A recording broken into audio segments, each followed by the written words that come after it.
Hello, c'est Gonzague. Ça fait longtemps que je dois vous parler d'un truc, enfin rien de spécial, hein. Et j'en profite pour le faire aujourd'hui. C'est un clavier fait par Microsoft. Alors je sais, Microsoft, machin, mais il est plutôt pas mal. Et en fait, vous allez voir.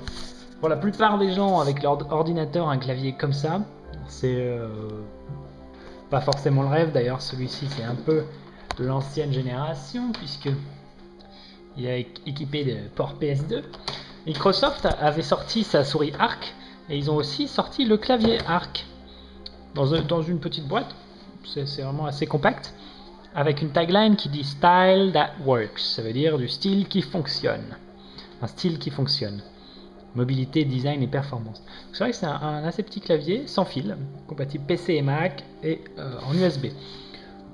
Alors je vous passe la boîte qui est toute bête. Ça a été je pense que c'est pas mal foutu, surtout qu'il y a à chaque fois une vue du clavier qui ressemble à une espèce de souris Arc écrabouillée, vue de profil comme ça, et qui est un beau produit. Par contre, je comprends pas pourquoi ils ont marqué 2 fois Arc, là c'est un peu spécial. Mais bon, ah oui, c'est parce que c'est en français et en anglais, bon, pourquoi pas. Bref, on a le carton là, et le clavier est là. Alors comme vous pouvez le voir, c'est plus petit. C'est beaucoup plus petit, pourquoi? Parce qu'il n'y a pas de clavier numérique. Et surtout, regardez, ces flèches-là, elles ont été condensées dans ça. Donc ça fait partie des choses qui pourront rendre votre expérience plus ou moins désagréable à l'utilisation. Sachant qu'ensuite, ça fonctionne avec 2 piles. C'est les AAA. Ici, normalement, le récepteur USB se met là. En parlant de récepteur USB, il est tout petit, puisque il est branché là. Yeah. Regardez-moi comme c'est petit, ouh c'est mignon, il faut pas le perdre. Voilà, on le branche. C'est assez bien, c'est que là je suis pas sur une machine qui tourne sous Windows, c'est opérationnel immédiatement. Donc je sais pas si le bouton démarrer fonctionne. Par contre, les touches fonctionnent, puisque là je fonctionne avec les touches. Le bouton démarrer, ça ne marche pas avec ça. Par contre, si on se met sous un Windows, je vais me connecter à un Windows comme si j'étais sur une machine Windows qui est pas stocké là, mais on va s'y mettre. Petit Windows 7. Voilà. Alors, il faut pas se fier aux performances parce que c'est pas exécuté sur la machine locale, donc la vitesse d'affichage est pas forcément. Le fond d'écran est. Voilà. La vitesse d'affichage des fenêtres est pas du tout, ne reflète pas un problème de performance du clavier ou quoi que ce soit. C'est juste que je fais marcher tout ça en Wi-Fi, donc c'est un peu du bricolage.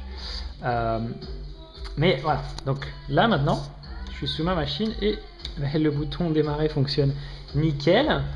On a toutes les fonctions classiques d'un clavier, hein, donc je vais pas réinventer la roue en vous réexpliquant ce qu'est un clavier, mais grosso merdo, très efficace. En haut à gauche, on a le bouton on-off, donc si vous appuyez longtemps, d'ailleurs je crois qu'il s'éteint tout seul, mais ça permet de l'allumer quand il s'est mis en veille. C'est ça. Et on n'a pas les touches F1, F10 classiques, puisqu'en fait on n'a que de F1 à F6 et la suite est placée au-dessus. Donc on y accède en appuyant sur le bouton FN, puis sur le numéro qu'on veut. Dans certaines utilisations ce sera un peu chiant, mais pour la plupart des utilisateurs je pense que ça ira très très bien. Ensuite, ici vous avez des boutons pour le volume. Alors on les voit pas très bien. Lumière. On va se mettre sous la lumière. Voilà. Désolé, c'est un peu glossy, donc le clavier brille. Bon, ici vous avez les touches de contrôle du volume. Alors ça marche pas quand je fais ça à distance sur une bécane. Ça change pas le volume. C'est quand même censé être branché directement sur l'ordinateur et là ce n'est pas le cas. Mais sur un vrai Windows ça fonctionnerait. Qu'est-ce que j'avais d'autre à dire? Ça fonctionne sur Mac aussi, mais je préfère acheter un clavier Mac.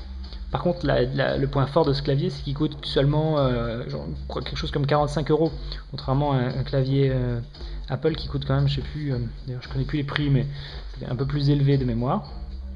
Voilà. Donc pour l'utiliser avec la souris Arc que je trouve assez extraordinaire, c'est bien sympa.